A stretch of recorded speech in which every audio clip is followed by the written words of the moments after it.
Hey, Zachary. Hey, how are you? I'm okay. And yourself? Tired. It's the end of the semester here in the US and I'm one more week until I'm on break, so I'm pushing through. I guess, for all of us, like there's one more week to just push through, and that's it. And that's it. So, but anyway, even though you're tired, thanks for making the time for coming on. I know we had to reschedule a lot, but at least we are. We finally made it. Yes. Unfortunately, my schedule is so much crazier than it has been in years previous. So I Yeah, do yeah. appreciate that. Nah, that's cool, man. Now I'm the same. So like weekends, so I'm also a DJ. So weekends is like hectic, from Friday to Saturday, I used to do podcasts like on the weekends and then I had to move it during the week because, the schedule was just getting out of hand, to still have Yeah, gigs or sure. events lined up and still fit a podcast in gets a bit hectic. Like today was the first time in I don't know how long I woke up at 1 p.m. Like I was knocked out. I was knocked out. So Yeah. yeah. So but that's the life. That's the life we chose. Like I don't mind it, and I'm sure you can feel the same about it. With the schedule and stuff. Yeah, we get tired and so on, but Hmm. at least we live in the life that we always dreamt of loving or doing things. We always wanted to do.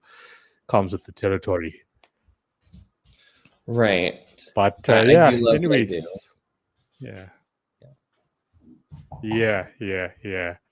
So yeah, I guess we can go for it.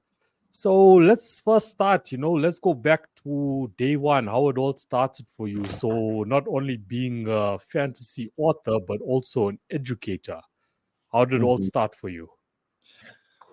These are the two core interests that kind of carried me through my childhood. When I was a kid, the two things that I really enjoyed were learning and then reading and writing, and they just sort of continued to develop through my life. I had other things that I wanted to do sprinkled in, of course, because no one just decides what they're going to do the moment they think of their first career and then that's what they stick with. But I went back and forth. I knew that I wanted to teach, and I loved story. And so I tried my hand at writing a few different books. They did not go well. And then my first novel, Eternity's Well, I started actually as a creative writing project for a college class while I was getting my first degree. And I didn't finish it at first, and then I had a sort of leave of absence from one of my first teaching jobs, and I was able to finish that book. And everything kind of happened at the same time. My first year teaching and my first novel all happened in the same year. What do you teach? So I teach a variety of things. Currently, I am teaching in a small private school, a multi-grade classroom, 6th, 7th, and 8th grade, all in one room, which is crazy, but uh, they're good kids for the most part. And I'm certified to teach music from K through 12 here in the US, as well as math, religion classes, and English. Wow, that is quite diverse. Yes. Like really diverse. Yes. I So also the have second my one you said master's is in educational leadership, so I'm potentially going to be working in administration here in the next couple of years. yeah. So the second one you said is religious classes. Mm-hmm. Did I get that right? So what does Yes. that entail? So my specialty happens to be the Bible. So if I do teach a religion class, which I do happen to teach a religion class at the school that I'm currently at because it's a Christian school, we delve into basic theology and sort of what it looks like to build a faith practice based on biblical practice and a biblical worldview. Okay. Sounds interesting. So, like, I think kids get a lot out of it, and it's one of the main reasons that their parents decide to send them to our particular school. yeah. So, how do all like the other subjects fit into, like, because we got, you said maths and then religious. Like, are you passionate about all of it, or is there a specific reason, or are they all connected to, Mhm. your full mandate of what you will want to teach? Yeah, I definitely did not set out to be as diversely qualified as I am. Initially, when I was getting my bachelor's in education, I really thought that I was just going to be teaching music. Yeah. Pardon me.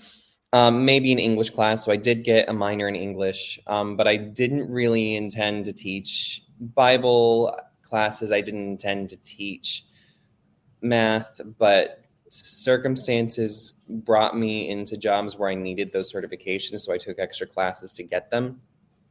And I think that it's ended up being a really good thing because now that I am sort of moving in the direction of being an administrator, I have a much more diverse set of background experiences that can help me be a better support to other teachers, which I think is important because a lot of administrators don't have a wide variety of experiences behind them. Most of them were teachers at one point or another, but very few of them have taught the scope of what I've taught, which I think is an asset. Yeah. Okay, that's quite cool, especially the religious part. That's quite cool. I enjoy So, how it. do you, before we get on to your novels, so what's your, how do you, okay, I know you swamped, we started off with that. So, how do you keep it all together, like psychologically, physically? Um, How do you you manage know, it all and still work on, your writing, your books? I think that a lot of people have this thought that they have to do it all, they have to get everything done. Frankly, there are days where it doesn't all get done, and I am okay with that.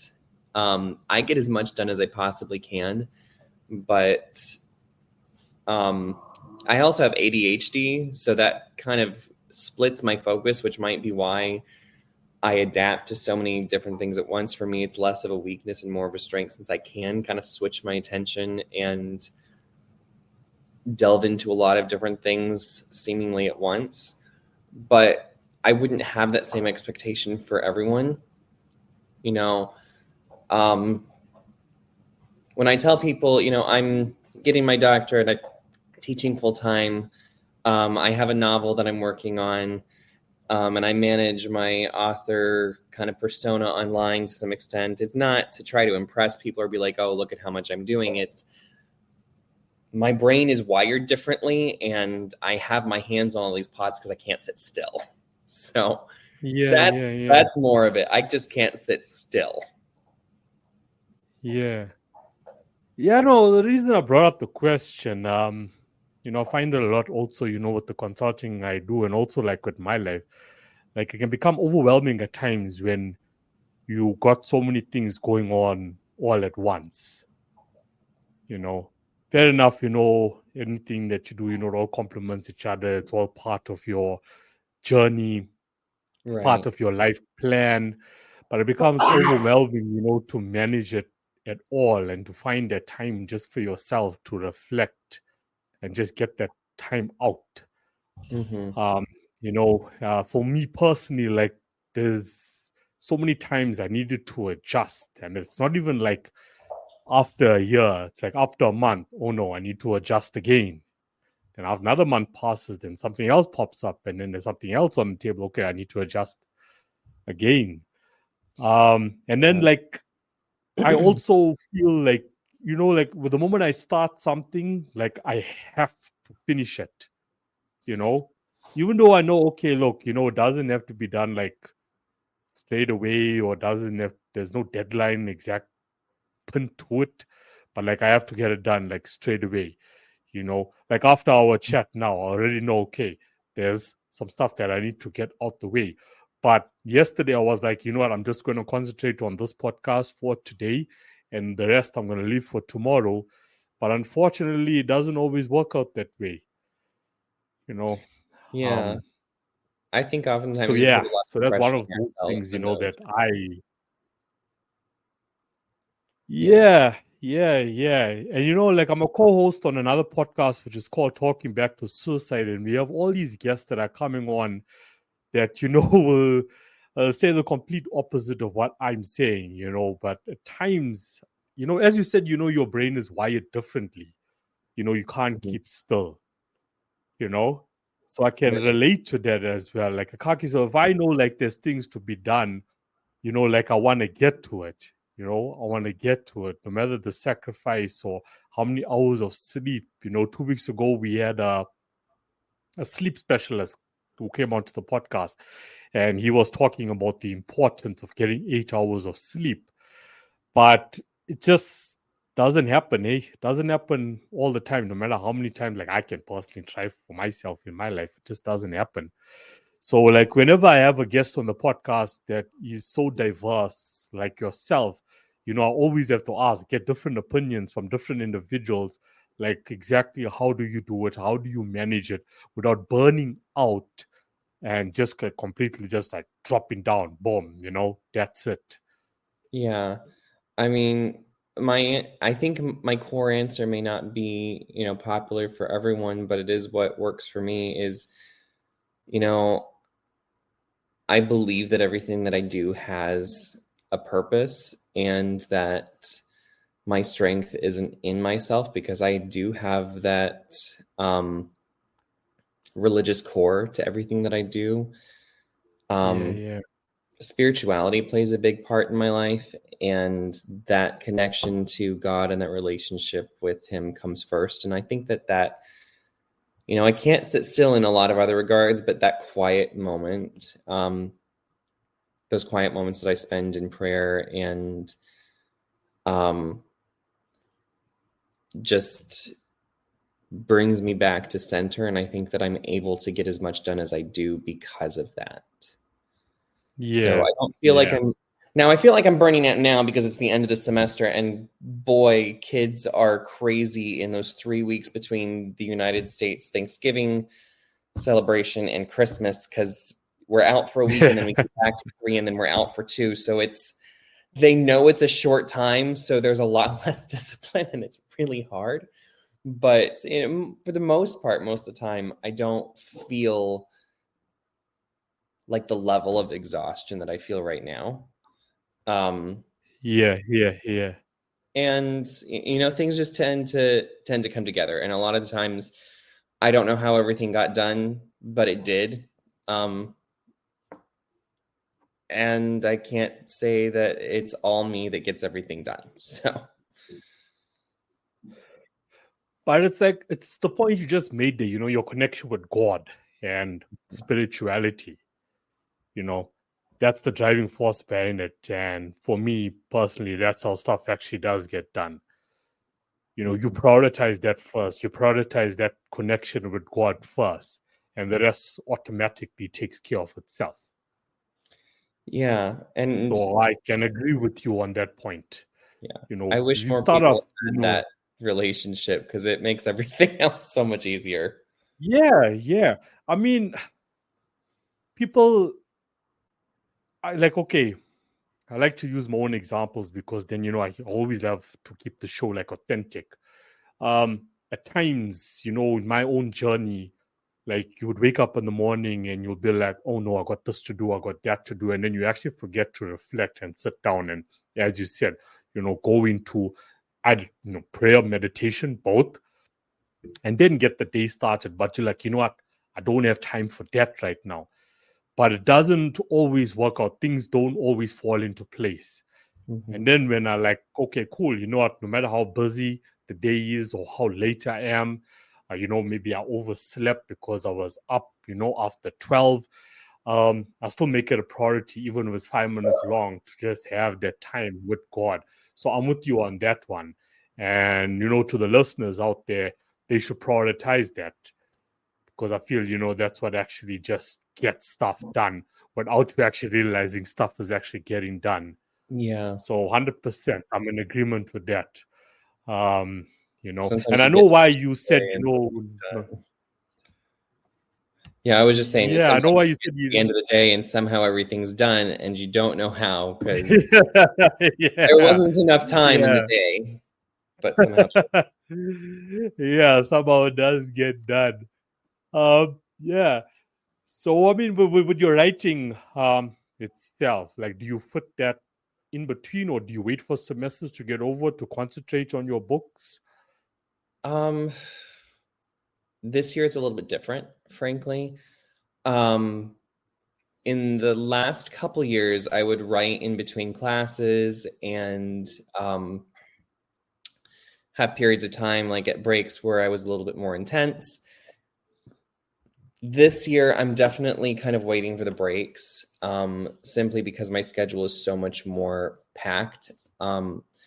So the past couple years, I was teaching at a boarding school, and it was a high school, so I only had 6 classes a year that I taught, and we had it split into semesters. So I taught 3 classes one semester, 3 classes the next. So I had a lot more free time during the day.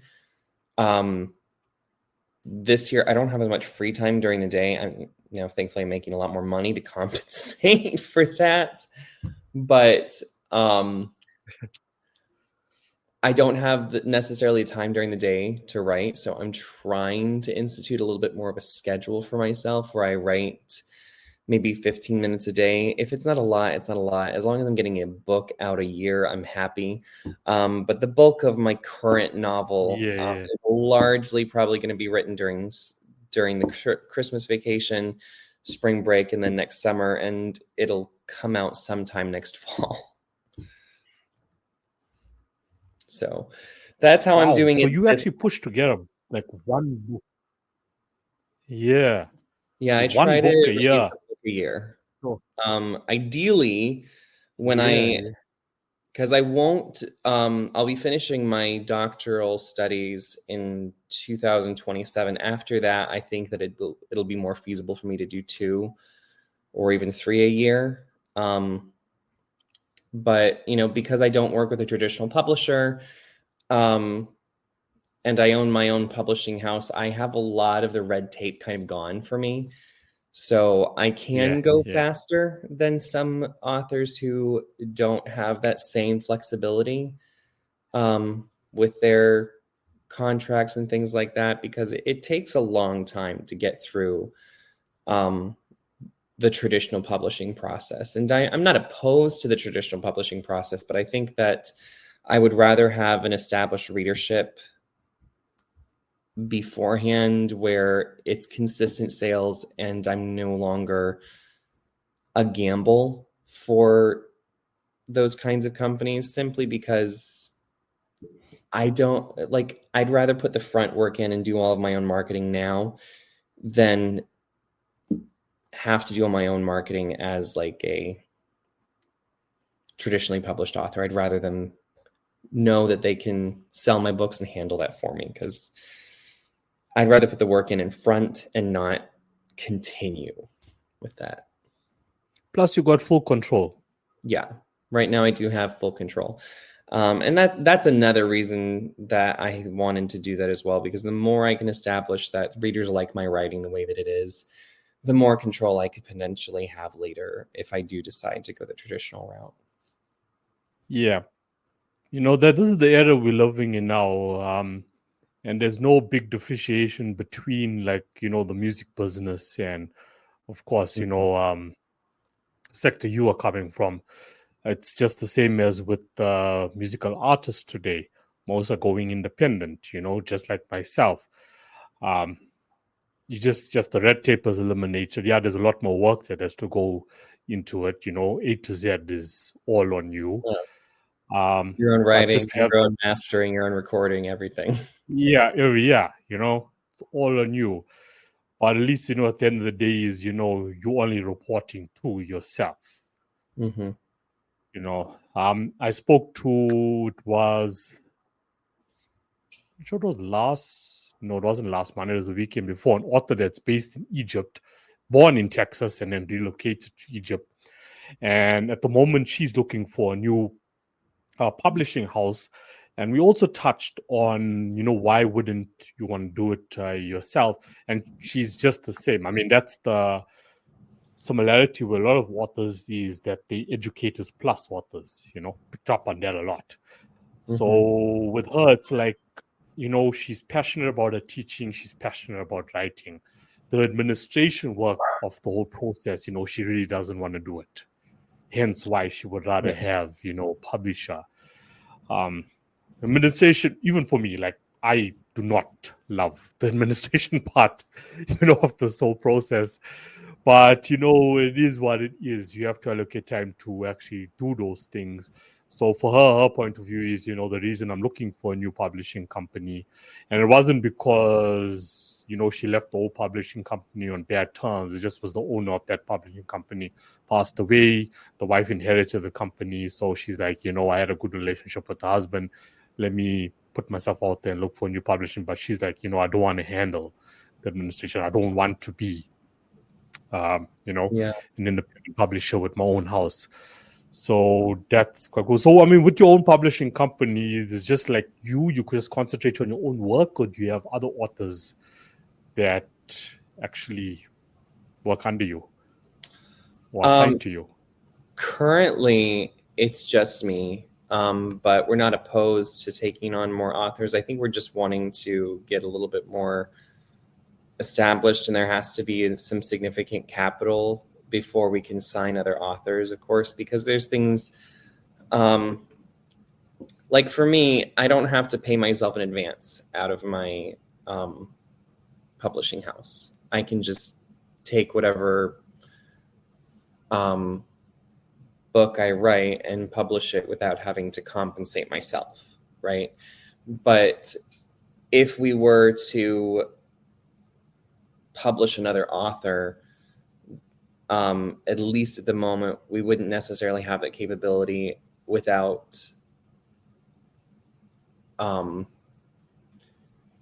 kind of a handshake agreement that they'd get all their royalties and we just handle like the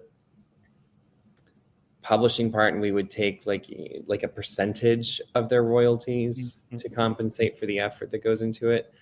So right now we're not really taking other authors just because we want to be able to do that correctly. We want to be able to pay out in advance and then recoup those costs to then continue to pay afterwards. We'd want to do it the same way that is traditionally done, because I mean, it is a publishing house, it is a business, so it needs to work in the same way, but we need to be a little bit bigger and a little bit more successful with my book specifically before we can take on other authors and treat them the way that they deserve to be treated, because I don't think that it's fair to take on an author and expect them to not take an advance just to have an imprint, have a print on their books. So yes and no. It's a yes, but not now. Yeah. I mean, I'm also like a registered music publisher. So, I mean, the music business worked the same, or the traditional music business worked the same. They would sign on an artist and then they would give you that advance. And of course, once sales come in, whether it be from mechanical royalties or performance royalties, they'll first recuperate all that funds first before you actually get paid out. Right. But I mean, the artists were actually coming out with nothing at the end of the day. So what I did is, my main aim and mandate was to actually get more artists involved in the independent space, educate them on how the music business actually works, the economy as a whole. And whenever I signed on people to publish/distribute their music, the deals I would offer them was like, look, okay, there is no advance that's coming your way. You're going to be responsible to finance, the projects itself. You're going to cover all the distribution fees. I'm going to assist you with all the legalities and so on. And when it comes to the royalties, I will keep 20% and 80% goes to you, compared to the record label where bulk of the royalties went to record label and the artists were walking away with 16%. So I'm giving you 80%. I am going to cover 20%. Of course, I'm going to be responsible, okay, to handle all the publishing, the legalities, distribution, look where we can sync your music, find those opportunities out there. But as far as the marketing is concerned, and anything else in between, it's your responsibility, because my main aim was to empower you to be independent, to give you full control. All I'm doing on a 5-year contract deal is I'm just assisting you to establish yourself. After that 5-year deal is over, I'm going to hand over the 20% back to you. You run it on your own.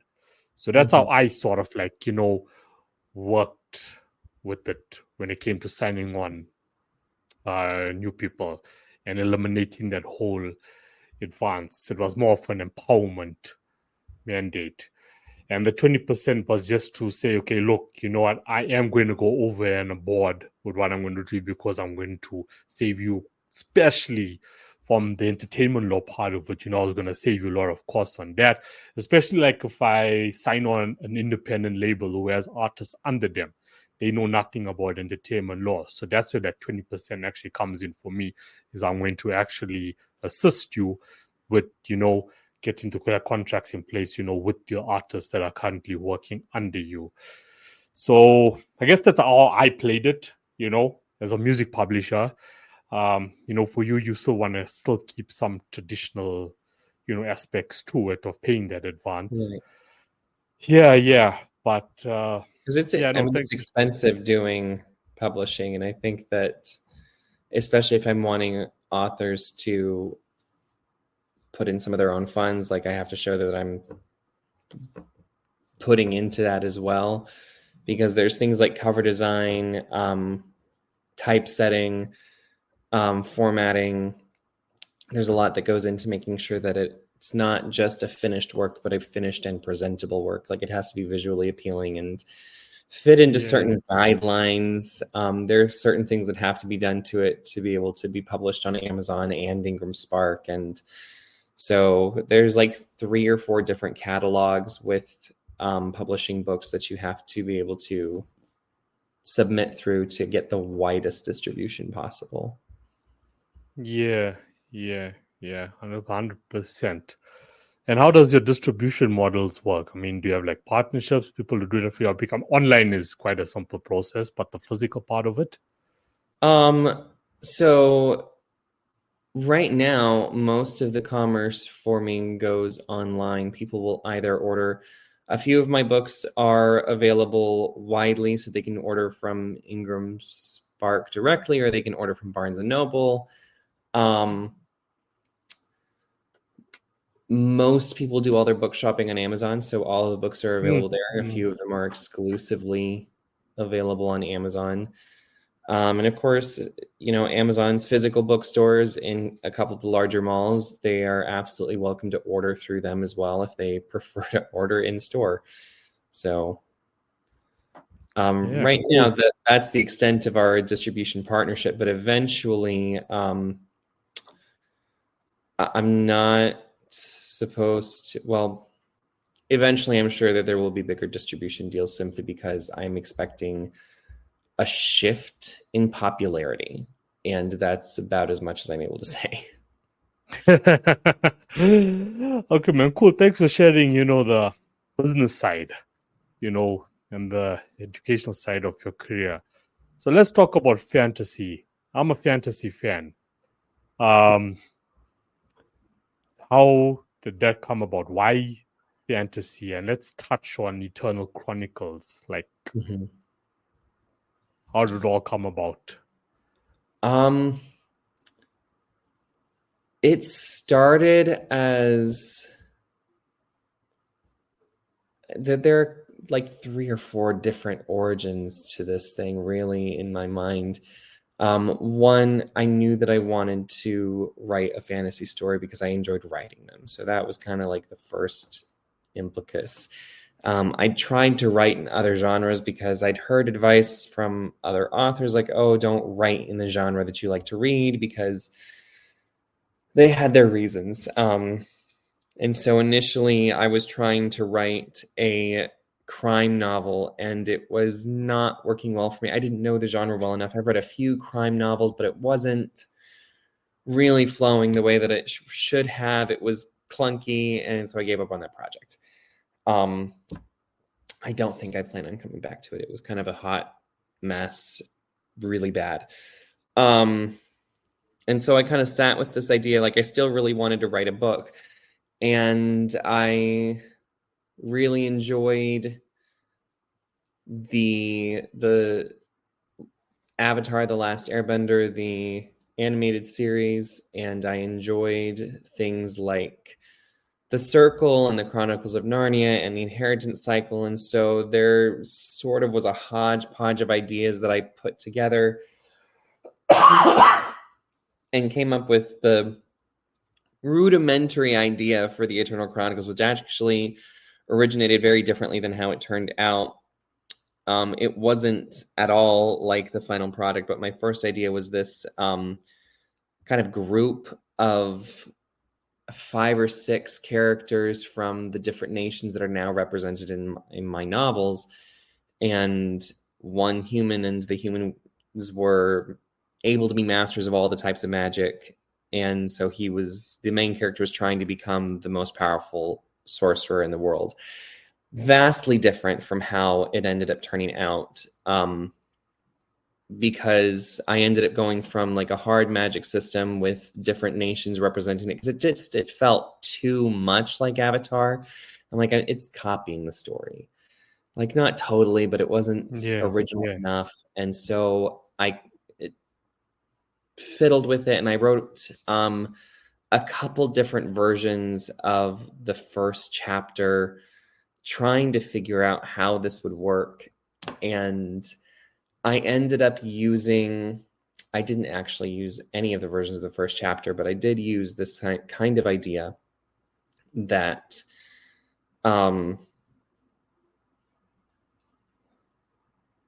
there was the nations stayed, but instead of the main character trying to become the most powerful sorcerer, which just seems like a power grab, and it feels more like a villain story, instead the main character, which expanded into a few main characters, with one kind of core main character, Elior and his friends Nyx and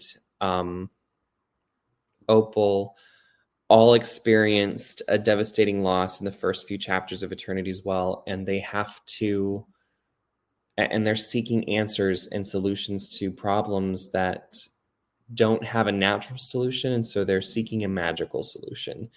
And that's where Eternity's Well comes in, because what they believe is that if you drink the water from the well, that you'll be able to answer or fix any problem in your life. They view it as a solution, which is true, but it's not a solution to the problem they think it is. So, and that's kind of how the series got started. It developed, instead of this power grab thing, it developed this really deep sense of moving through loss. And so grief and recovery from grief are big themes in the first book and really throughout the series, because there's this intense loneliness that's felt by Elior, the main character, but it's juxtaposed with his friends and chosen family that remind him that he's not alone, and that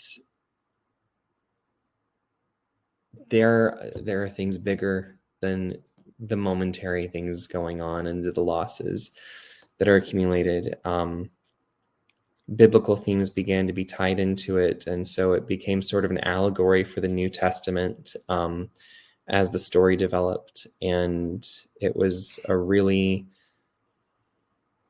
New Testament kind of through to the end of time, kind of taking the Revelation prophecies and sinking them into the actual story.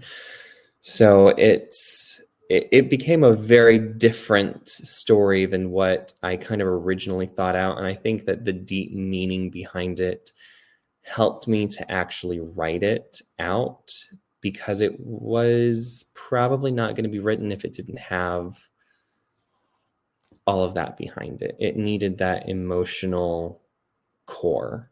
And that became a really important part of my writing style, is that emotional core to a story, something that was deeply meaningful and deeply true beyond just having the story be entertaining. So even the novel that I'm currently writing has those kinds of themes of loss running through it, but also of the importance of honesty and of fidelity to others in it as well. So the main character in my current novel is learning quite a bit. Yeah. So when it comes to fantasy, like I always say this, with all authors, there's this fine line between fiction and non-fiction. Mm-hmm. I can Google fantasy right now, you're going to get the standard definition as, it's imagination. It really doesn't happen or something. Of course, it hasn't really happened. But where is the proof that these don't really exist in the world? Magic does exist in the world. Mm-hmm. you I think that oftentimes magic, in some of the senses that it's been imagined, is clearly imagination, but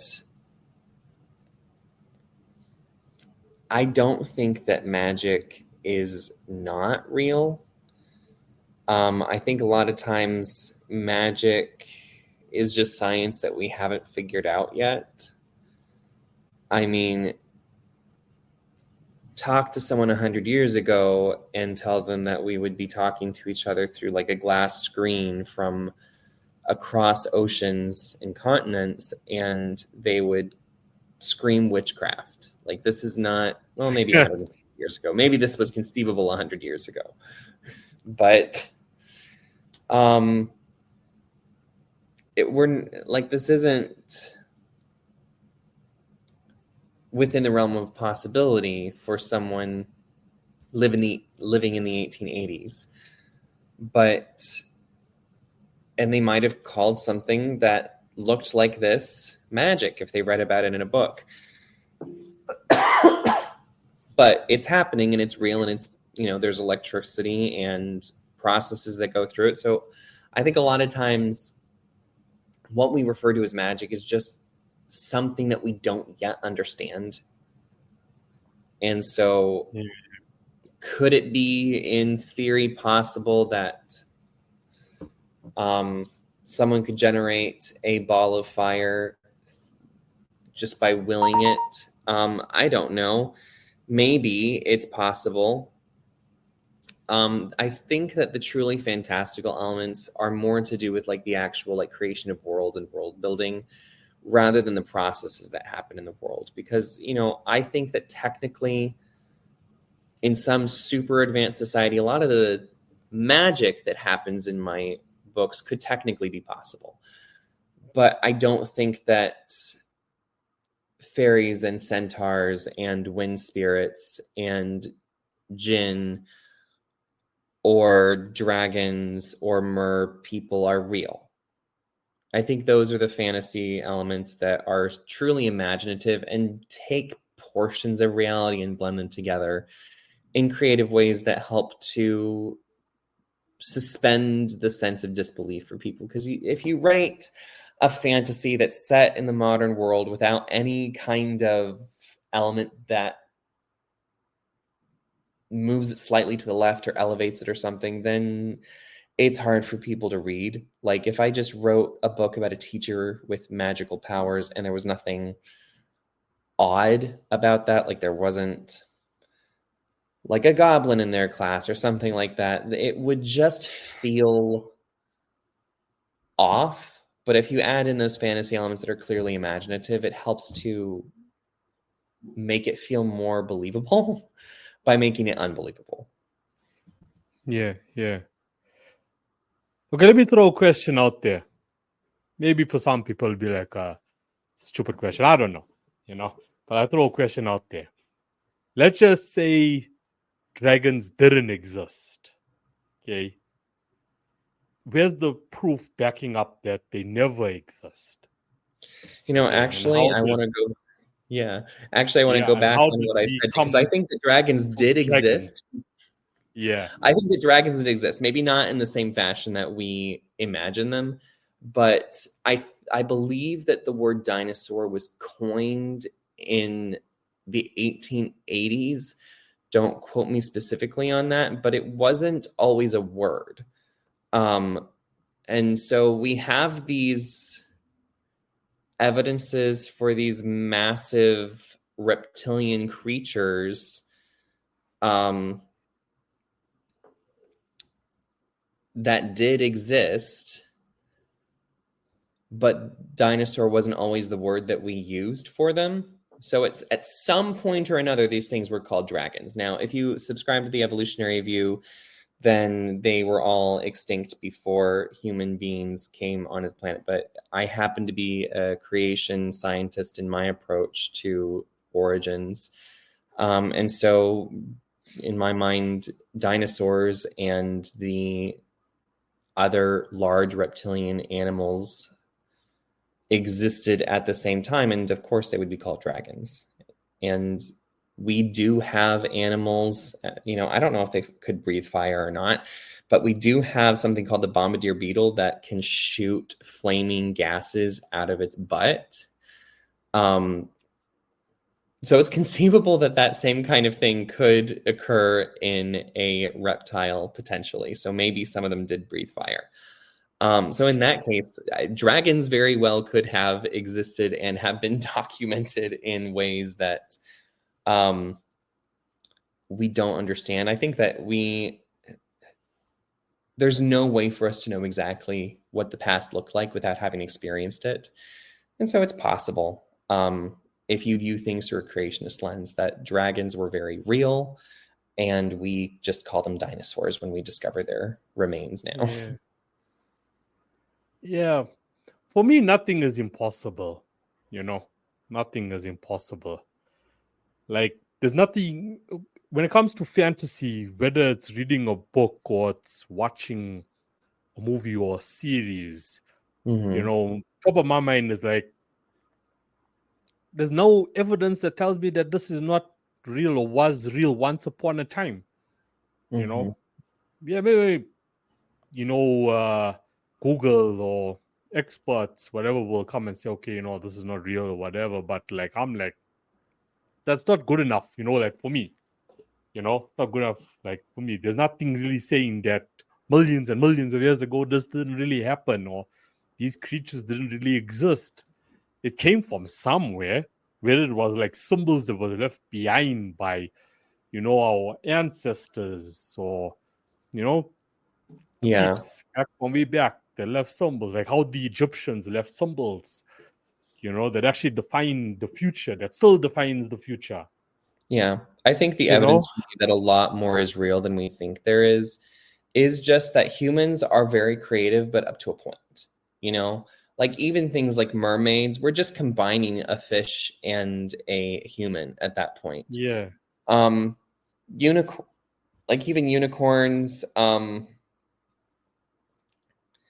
rhinos have horns on their faces and it looks vaguely horse-like, but even notwithstanding that, you've got horses and you've got rhinos, you can imagine a horn there. Like any fantasy creature that we could possibly think of is just a recombination of two different creatures. Like we're not reinventing the wheel here. So like even with dragons, like those were clearly real creatures at some point that maybe were recombined and given wings or fire breathing. But humans are only creative up to a certain point. Like we're not creating something entirely new. We're taking recombinations of other things and spitting it out to make it look new. Yeah. Now I feel that. So, did you was the agenda at the start for this to actually be like, a series? Yes and no. I don't because the story went through a couple different kind of versions before I settled on exactly what I wanted to write. I always knew that a series was likely, but the reason for that shifted.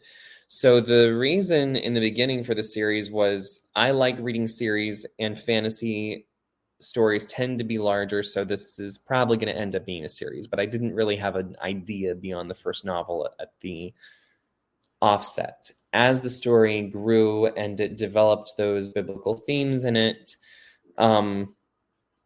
particularly because I had a student tell me that he hadn't read the Chronicles of Narnia, and that completely shifted what I wanted the book to look like, because well, we need something that these kids will read that is Narnia-esque, because that's important. In my mind, C.S. Lewis should be required reading for everyone. But it was at that point that I knew that I was looking at least a 3-book arc to tell the story properly. And as I wrote the first book, I was still thinking 3 books. As I wrote the second book, I was thinking 4. As I wrote the third book, I was like, it's probably 5. And then because the 4th and 5th books are about the same size as the 3rd book. And I could have written it as a 4-book arc. The problem with that is that the 4th and 5th book absolutely needed to be told in their entirities with every detail that's included there. And I would have ended up with a 500 or 600 page book when all of the other ones are around the 200 to 300 mark. And they're the 9 by 13 books. So they're not short and stout. Like, these are big pages with a lot of words on them. So I would have gone from around a 75 to 80,000 word book to 175, 180 word book if I'd written the 4th and 5th book as one novel, and it would not have made much sense to me. So I split that story in 2 and got the 5-book arc.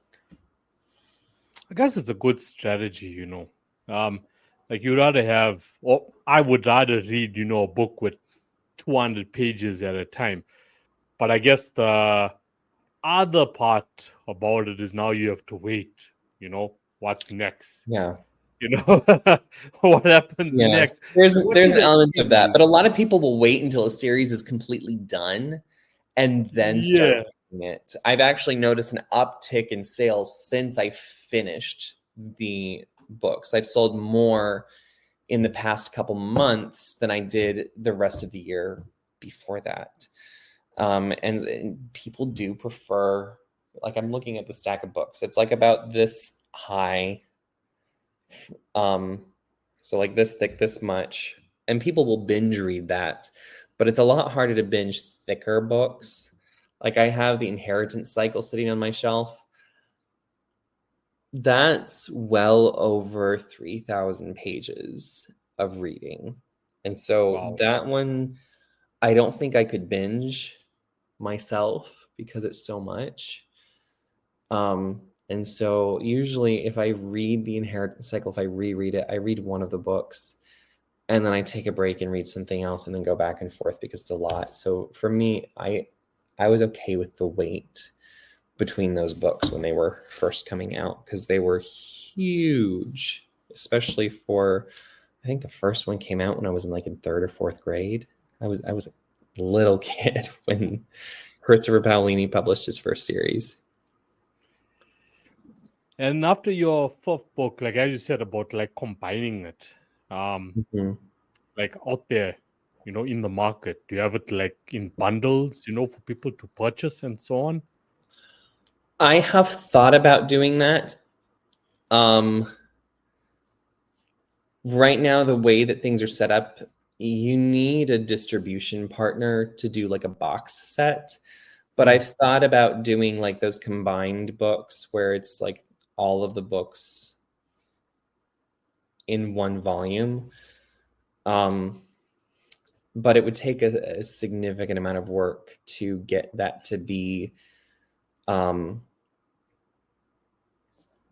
packageable, because it's so big that a lot of, without like direct access to the manufacturers of books, it's hard to go past like that 500 or 600 page limit.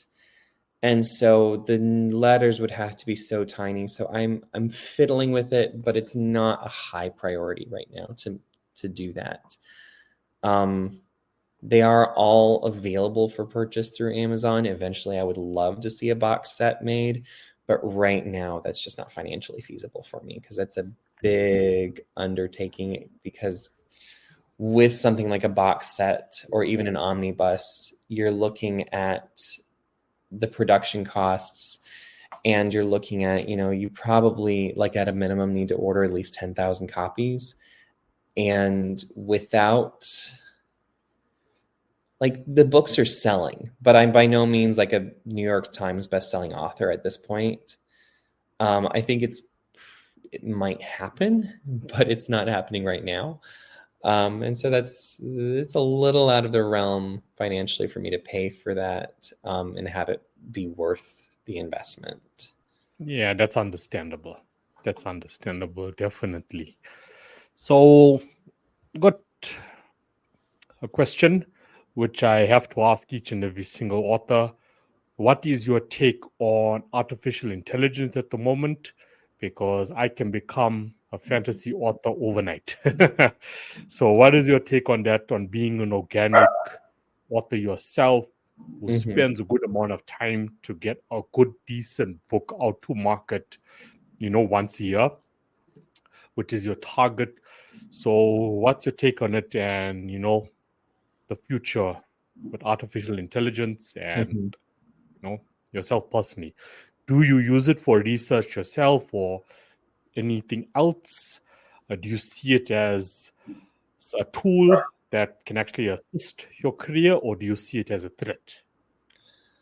At this point, I don't see it as a threat, specifically because it's relatively easy to tell AI writing from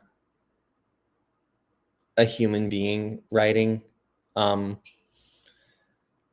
I tell this to my students because they try to use AI, and I'm like, I can tell, like, there's something lifeless about AI writing that, like, it may sound professional, it may be polished, but there's something missing that just you can't get from a computer, at least not yet. Maybe in the future they'll be able to capture that quintessential property that makes human art so compelling. The problem with AI is that it's basically an aggregate search engine, because they're built on databases, and then they can recombine all of the data in new ways. But the way that a machine or a computer does recombinations is so different from the way that the human mind recombines ideas that it just doesn't feel authentic. Like, I think it's more convincing with visual art, but even that lacks a bit of the same soul as something that's done by hand. I think that because there are no mistakes, maybe that's what it is. It's like, it's hard to train a computer to make mistakes intentionally. Whereas in writing or in art, there's going to be mistakes made by a human that just make it feel a little bit more crafted than manufactured. The reason why you buy hand-painted bowls from an artisan is not because they're better or more perfect than the factory bowls. It's because there are slight imperfections that make it look handmade. And so I think will people opt more for AI created things? Sometimes, sure, but then the demand for the handcrafted goes up and we can charge more for it. So it might actually improve our bottom lines in the long run because people actually took the time to write this book. Therefore, it's going to be of a different kind of quality than the AI developed one. I have used AI for some research. I appreciate that I don't have to scroll through 10 pages of Google to find answers for things now. I like that it has the AI thing at the top. And actually, in my last couple books, or maybe it was just my last one, I did use AI generated images in it to add some interest to my title pages. But I've never used it for writing, and I don't plan to because, frankly, I don't like the quality that comes from it. I think that the only thing that I've ever used AI for in my writing is to do some of the editing for me. But even then, I go back through it and I adjust the phrasing so that it's still in my voice. Yeah. No, that's so. I mean, I do that myself as well. I could type out, something and just use AI to edit, but of course, change a few things that, as you say, make it in your voice. So we just have to see, what the future holds for it. It also depends, like when you have a creative mind, you yourself can pick up on something. Right. For example, if I'm at a nightclub and there's a DJ performing, I can tell, can this DJ actually beat match? Meaning, can he actually combine the two tracks together without the audience actually noticing, any difference, because that's a process. And it, requires some, counting of beats and so on and getting it on target, but we're going to get into the technicalities of that. Right. And if I'm in the club and I'm in, with the crowd on the dance floor and this DJ is about to transition, I can hear the transition coming in before the audience actually knows the transition is coming in. And I can pick up if the transition was done well, or if the transition wasn't done well, or if it was just a case of one fader down, one fader up. That's because, I've got that creator brain. But Right. for the other 200 people in there, they can't notice those things. They don't know. They can't differentiate. They just concentrated on what's coming out. Now, from a book, it's just, okay, the words coming out, so I guess research into that, needs to happen. Get like a group of 50 people and give them a copy and see whether you can, okay, for your students who you educate, cool, they will probably know the difference because, they're getting educated by you. But just like an average person, give an average person, read this for me and tell me, is this something that a machine wrote or something that a human wrote? And, take it from, yeah. So it's like two different mindsets. I think most people can tell when it's a long form work because there are forget the human mistakes. The machine mistakes are so glaringly obvious. Like they don't add character or charm. They're like inconsistencies. Like a character could be sitting on a chair one moment and standing by the fireplace the next. And where did the fireplace come from? They're in a park. Like those are the kinds of the mistakes that AI makes. And so that's what makes AI generated work so obvious, because very few models are good enough at writing a fantasy novel that's consistent with those kinds of details that it would at all be passable as a real work of art without heavy editing by a human hand. Yeah. At least at this point. I'm sure that they're getting better, but there are certain things of craft that a computer just doesn't think about because it's hard enough to get it to have consistency with plot, and to mimic human emotion, but then to also make sure that the character doesn't move without being moved. Like these are things that are hard for humans to think about. And unless they're programmed specifically to do that, and how do you program an AI to make sure that a character's position in a scene is consistent? Like, I don't even know what the answer is to that. I mean, I think it might be easier to do visually because the computer can sense where it is, but to have to both generate and interpret its own writing is something that I don't see it doing in the near future. I'm thinking that's something that we're gonna maybe see 5 to 10 years down the road, that it's able to start doing that. But even then, I don't know, because that's such a complex thought process to go through. And it's not an on-off kind of binary code sort of thing to do. It's elevated. And so I don't know, like, I've listened to AI generated music and it sounds like the genre that it's supposed to be, but it doesn't. There's no emotion. Like, it doesn't sound or feel the same.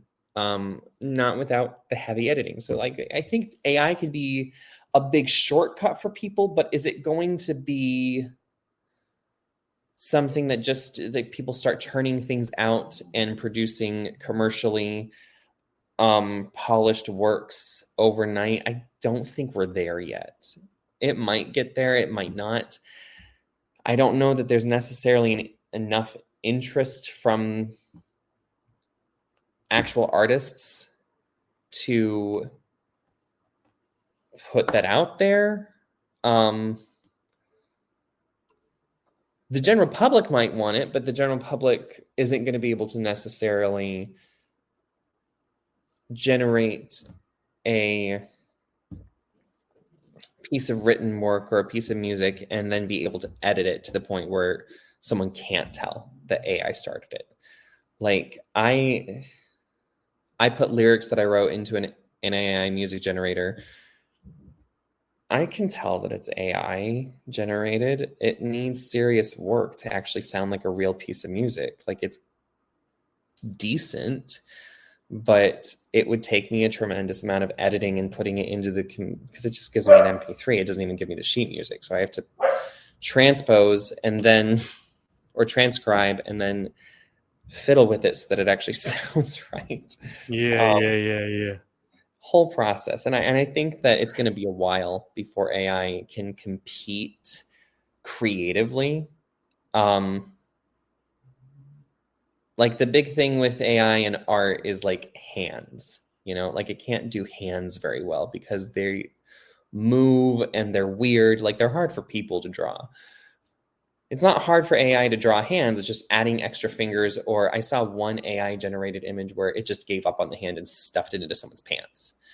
Like, the whole arm was just in the other person's pants. And I'm like, that's not an appropriate image. And also, that's hilarious that the AI gave up and just refused to draw the hand. So sometimes,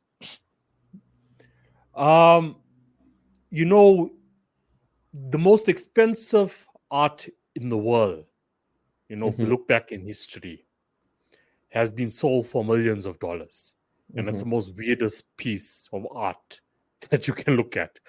Someone can look at it and be like, yo, what is this? Maybe even laugh, not realizing that piece of art, sold for millions. So when you look at something like the example you used of, okay, the hand is in the wrong place, sometimes it can also be seen as something creative, something weird.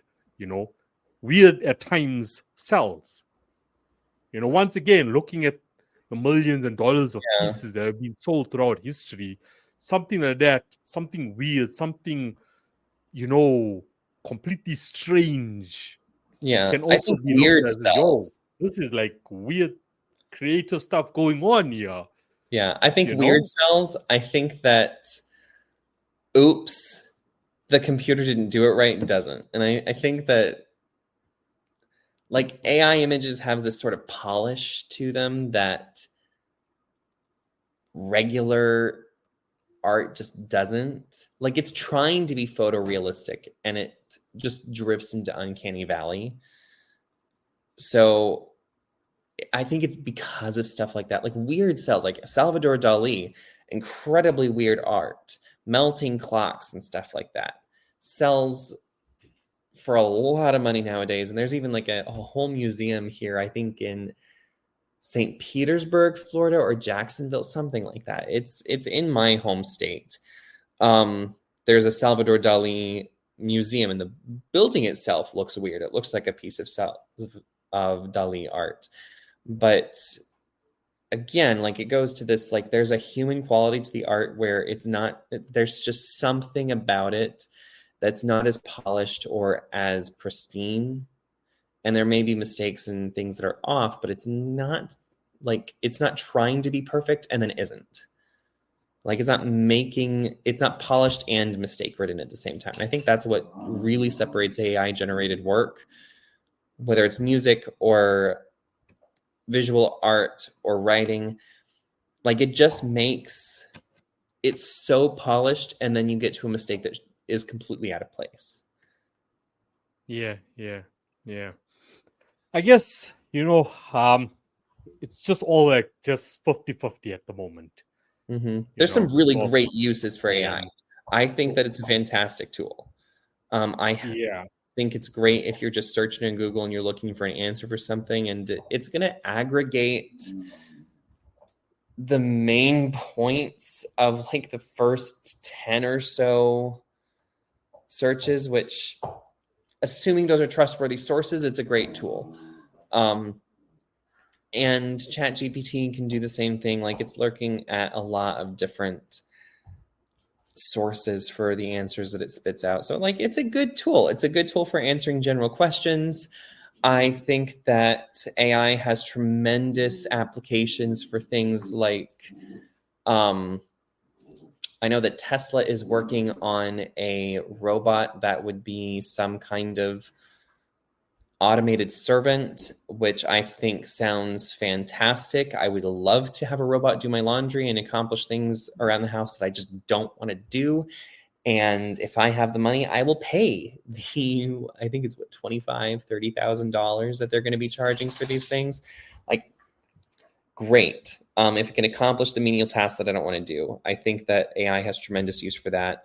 I think that what we're going to be looking at, and it may shift, but I think really what we're going to be looking at is we're going to be moving from an ideas-based economy into a human spirit, creative-based economy, because the AI just isn't sophisticated enough to do that as of yet. It may get there, but I think it's going to take a lot of time and effort. And computer and coding experts are going to have to spend significant time with creatives and their work to figure out what that answer is in coding, because it's not just creating something that looks good or sounds good or reads well. It's something else entirely that is missing from this AI generated work that just doesn't sit well. Like, it doesn't feel real. And so it's going to take a while to get there. So I think we're looking at a time where a lot of our menial jobs and things like that are going to be taken away. But anything that's human facing and based on human service and human interaction is going to be where we see more jobs for people in the future. Human facing and creative work, I think, is safe for a while. Okay. But thanks for your opinion on it. It's good to get everyone's opinion on it. And everyone also has a different opinion, on the future and, what's going to happen in the world in the next couple of years. So, thanks for your opinion on that. So I guess we can conclude with, what's next, what's on the table, what are your plans as an author for 2025? You did mention a new book. So what's next for you? What's next for Zachary? Yes. So currently I am writing a book called Aisha's Secret.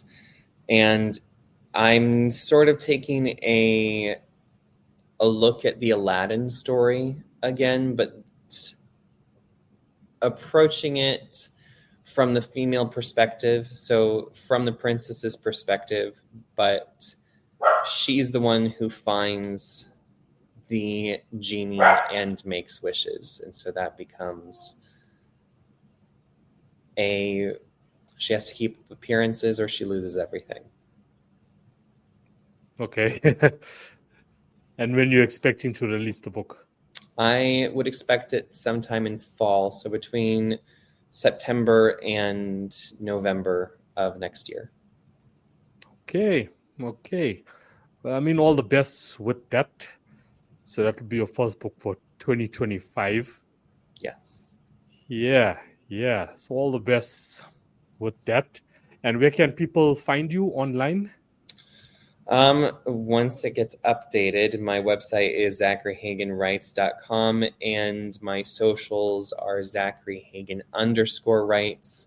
And they can find my books specifically on, I believe, TikTok and Instagram at the Eternal Chronicles, all lowercase and no spaces. Okay, cool. Perfect. Well, Zachary, it's been a pleasure talking to you. Once again, thank you for rescheduling to make this happen. And wish you all the best. Wish you all the best with your current projects. Hope you have a good break and you get rest. Yeah. And I mean, with the next book coming up, wish you all of the best and all the success that the universe has to offer. Thank you so much. I appreciate that. Yeah. No, I appreciate it. Thank you so much, man, for coming on. Much love, much respect. For having me. Yes. Yeah. Okay. So, and we never know. I mean, there's so many guests that I've had, 2-3 months ago that we've ended up, coming across each other again, So just depends on what topics, is at hand, at the moment.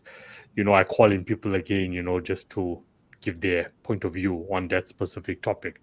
So let's see what's up and what's next. Sure. But all the best. Yeah.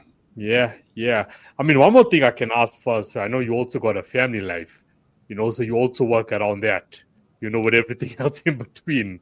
Mm-hmm. So, yeah, that's a difficult one for a lot of people. Yes. But you seem to be managing that, right? So far it hasn't been difficult to manage, but I'm married. We haven't had, up to this point, we haven't had kids, but we are actually expecting our first right now. Congrats. Yes, thank you. So some of my answers may change based around that. I can read and do all the research I want, but I am also fully aware that nothing really prepares you to have your first child. So I'm sure that this coming year will have a lot of learning curves for me. Yeah.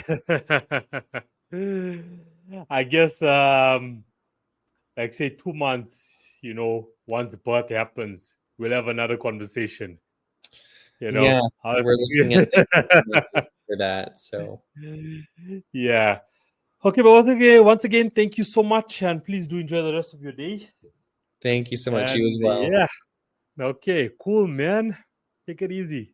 All right, bye. Bye.